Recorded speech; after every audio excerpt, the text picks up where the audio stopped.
Okay, first of all, I want to thank the Fish House for sponsoring this meet and greet, and that goes for Norrell, Doug, CJ, and Amy. Amy from Amy Slate Motel and Divers, and she helped put this program on too. And I want to thank her for her support, and Doug, and CJ, and Norrell, thank you so much for having me.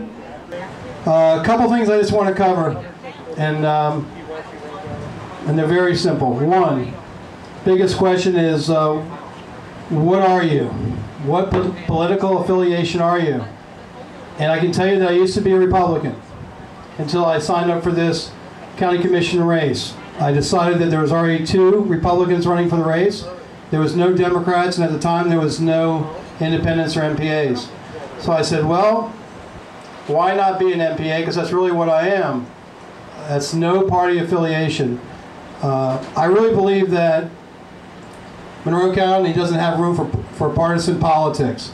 I really believe that you should vote your conscience and vote what's right for your community, not be on a party where it's saying, well, just because I'm a Democrat, I'm going to vote this way, even if it's not for the best interest of Monroe County. So I'm running as a no party affiliation. I do believe, as my example goes all the time, when the county commission voted on the Vandenberg, do you think that 3 Republicans got up and said yes and 2 Democrats got up and said no? They all voted 5-0 in favor of the Vandenberg because that's what was best for Key West at the time.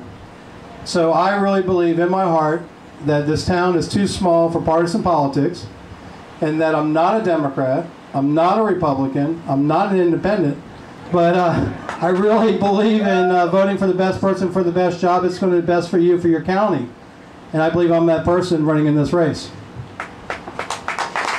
Thank you. Thank all 3 of you. So, you know, I'm not saying anything negative about any parties because I have nothing negative to say about parties. I do believe that we can get a lot more accomplished if we work together instead of working as individual parties. So that's why I'm running as a non-party affiliation. So with that being said, there's a primary in August, and there's 2 gentlemen that I'm running against. That's Mario DeGennaro and that's David Rice.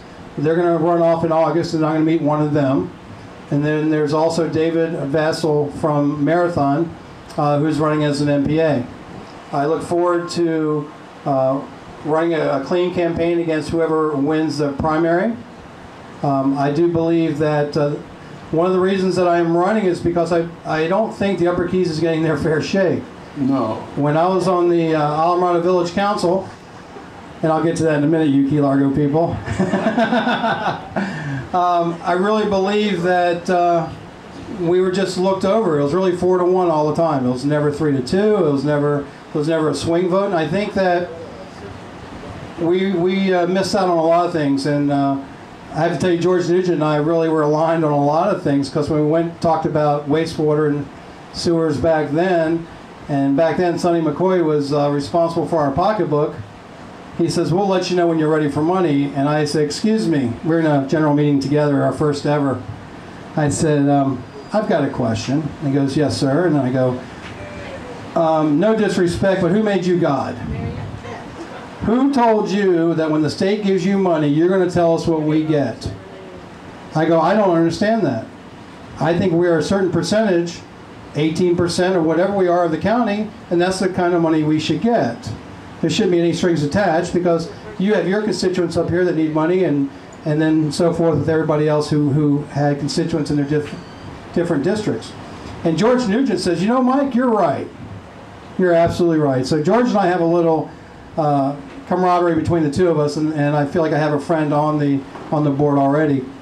But I believe that the Upper Keys needs better representation.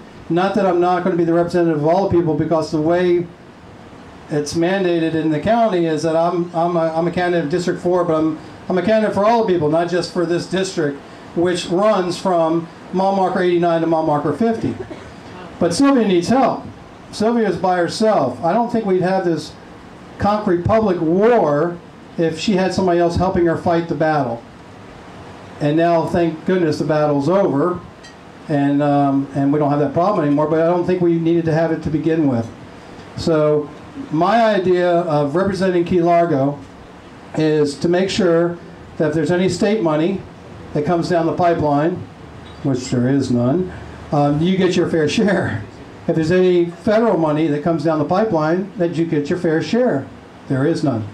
So, by saying there is none, we have to make sure that we do public-private projects together to make it work. We don't spend any money that we don't have. That you keep hearing about this $200 million appropriation. Show me one penny of that that's been allocated. You'll hear my opponent say he got $200 million appropriated for Monroe County. Well, show me the money. I haven't seen a dime. I was on a council that, at the time, Rebecca Jatan was involved with DCA, and they shook my hand for $45 million, and they were going to split the sewers with Alamorado. They had meetings with each individual one of us on $45 million, and we said, yes, if that's the best you can do, it's 50-50 and we'll sewer the Keys. That money was never appropriated. So my point is, we can only spend the money that we have. We're on a downturn economy. You can't expect to get water out of a rock from the state, from the feds, because they have shortfalls themselves. And where do you think the shortfall is going to lie? It's going to lie on people like us.